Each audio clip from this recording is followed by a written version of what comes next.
Hello बच्चों, class 10। पिछले lecture में हमने एक्सरसाइज 14.1 को कंप्लीट किया था। उम्मीद करता हूँ कि आपने कर लिया होगा। उसके बाद बेटा अपा इसके एग्जाम्पल रहते उसको करेंगे, और उससे पहले एक प्रॉब्लम है क्वेश्चन नंबर 6, उसको सॉल्व करते हैं। उसके बाद पापा एग्जाम्पल की तरफ जाएंगे और उससे 14.1 हमारी विद एग्जाम्पल कंप्लीट हो जाएगी। तो क्वेश्चन नंबर 6 बेटा मीन ही निकालना है, इतनी बात तो श्योर है।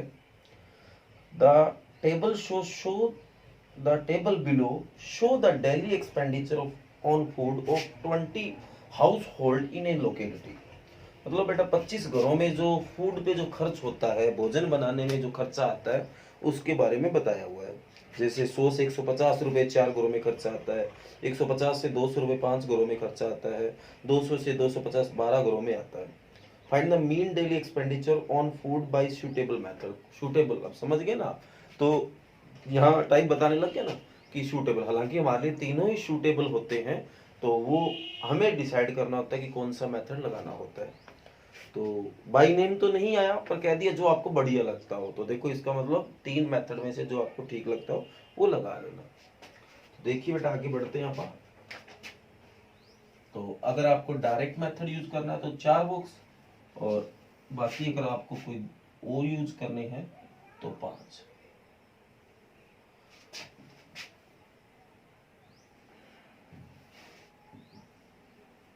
अब 5 बना लेते हैं।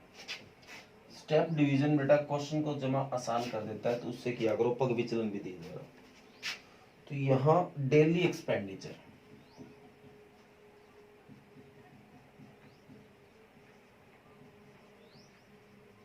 इन रुपीज, ठीक बेटा। नंबर ऑफ हाउसेस,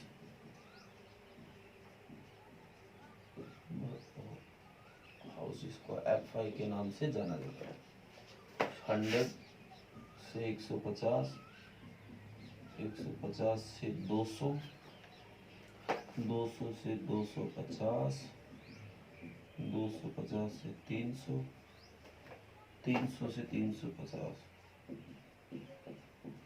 बेटा 4 5 12, 2 2, ठीक है ना। ध्यान से देखो, आप इसको पूरा करते हैं। तो यहाँ पर निकालते थे मिड पॉइंट, मध्य बिंदु, जिसको XI के नाम से जाना जाता है। तो इसके बीच में क्या आएगा बेटा 125 आएगा, इसके बीच में क्या आएगा 175 आएगा, इसके बीच में 225, इसके बीच में 275, इसके बीच में 325। फिर अपन निकालते थे DI is equal to XI minus AI divide H। तो A इनमें बीच वाला होता है, तो 225 आपका A हो गया। H इनका गैप होता है, 50 का गैप आ गया, हाइट जिसको बोलते हैं।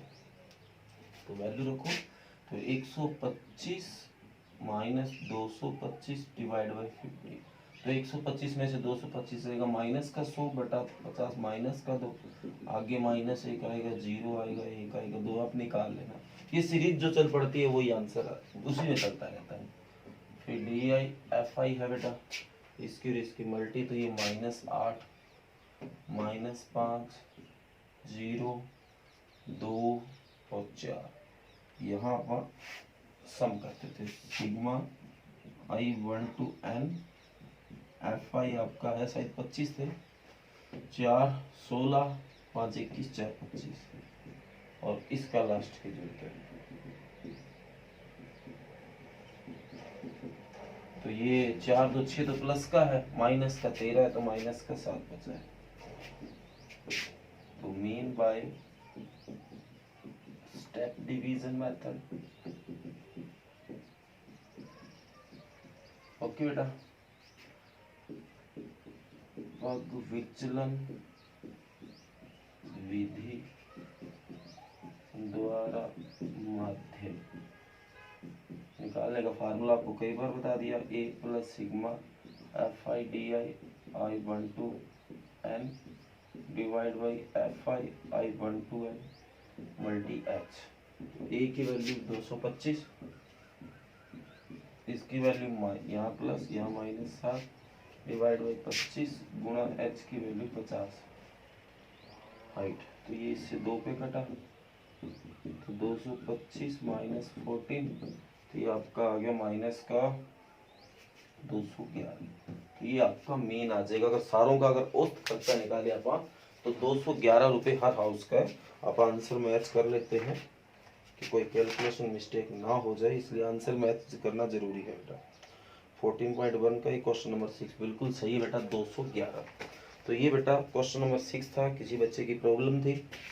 तो आगे बेटा 7, 8, 9 के बारे में मैंने कल भी बताया था। आगे इसमें जो 3 एग्जाम्पल है बेटा, एग्जाम्पल नंबर 1 सॉल्यूशन भी है, तो आपको अच्छे से समझ भी आ जाएगा। डायरेक्ट मेथड का यूज किया गया है, बाकी आप इसको पढ़ोगे तो आपको भी समझ आएगा। फिर आपको इसके बाद ये एग्जाम्पल 1 है, शायद तीनों मेथड से कर रखा है एग्जाम्पल 1 को, ठीक है, तीनों ही मेथड से कर रखा है।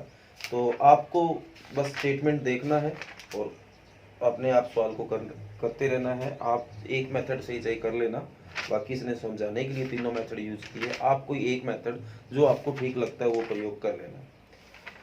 इसी तरह एग्जाम्पल नंबर 2 है, कोई एक मेथड आपको जो ठीक लगता है वो यूज कर लेना। और इसी तरह क्वेश्चन नंबर 3 है, एग्जाम्पल नंबर 3, वो भी आपको अपने आप करना है।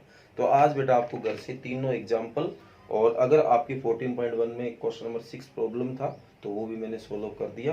तो आज आपको बेटा 14.1 घर से कंप्लीट करके लानी है। ओके बेटा, विद एग्जाम्पल। और कॉपी के लिए मैं बार बार रोज आपको याद दिलाता हूँ, कॉपी अपनी पूरी करते रहें। कॉपी को बेटा आप छोड़े मत, उसको जो वर्क है उसका पूरा करते रहे। अगर किसी बच्चे का वर्क कंप्लीट नहीं है तो बेटा उसको धीरे धीरे करके कंप्लीट कर लें। Thank you.